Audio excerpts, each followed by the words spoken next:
Hello dear friends, welcome to Benz motive. அளவுக்கு மீறினால் நம்மை நாமே இழப்போம் என்றதான தலைப்பில் சில கருத்துக்களை உங்களோடு பகிர ஆசைப்படுகிறேன். நீங்கள் மிகவும் நல்லவராக இருந்தால் மக்கள் உங்களை பயன்படுத்தி கொள்வார்கள். நீங்கள் மிகவும் வலிமையானவராக இருந்தால் உங்களை உடைக்க முயற்சிப்பார்கள். நீங்கள் மிகவும் மனம் நெகிழ்ந்தவராக இருந்தால் அதை சிலர் தவறாக பயன்படுத்துவார்கள். நீங்கள் எப்போதும் கிடைக்கக்கூடியவராக இருந்தால் உங்கள் மதிப்பை அவர்கள் கவனிக்க மாட்டார்கள். நீங்கள் மிகவும் நேர்மையானவராக இருந்தால் சில நேரங்களில் அது உங்களுக்கு வலியாக மாறும். நீங்கள் மிகவும் தாழ்மையானவராக இருந்தால் உங்களை சிலர் கவனிக்காமல் விடுவார்கள். நீங்கள் எளிதில் மன்னிப்பவராக இருந்தால் அதே தவறை மீண்டும் செய்ய நினைப்பார்கள்.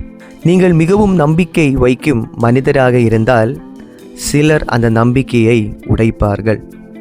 நீங்கள் அதிகமாக பொறுமை காட்டினால் உங்கள் அமைதி தாமதமாகிவிடும்.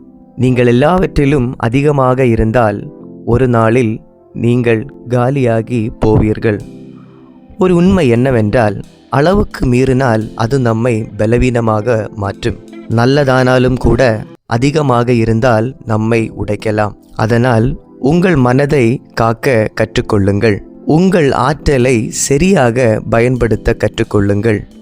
உங்களுக்கு தேவையான எல்லைகளை அமைக்க கற்றுக்கொள்ளுங்கள். ஏனெனில் சமநிலை என்பது வெறும் புத்திசாலித்தனம் மட்டுமல்ல, அது ஒரு வாழ்வாதாரம். சில நேரங்களில் நல்ல மனசே நம்மை காயப்படுத்தும். அதிகமாக நல்லது கூட நம்மை பலவீனமாக மாற்றலாம். இந்த வீடியோ உங்களுக்கு ஒரு நினைவூட்டல். உங்களை காக்க கற்றுக்கொள்ளுங்கள். சமநிலைதான் வாழ்க்கையின் உண்மையான வலிமை. இது உங்களுக்கு பிடிச்சிருந்ததுன்னா மறக்காமல் லைக் பண்ணுங்கள், ஷேர் பண்ணுங்கள், இந்த சேனலை சப்ஸ்கிரைப் பண்ணுங்கள். Thank you friends.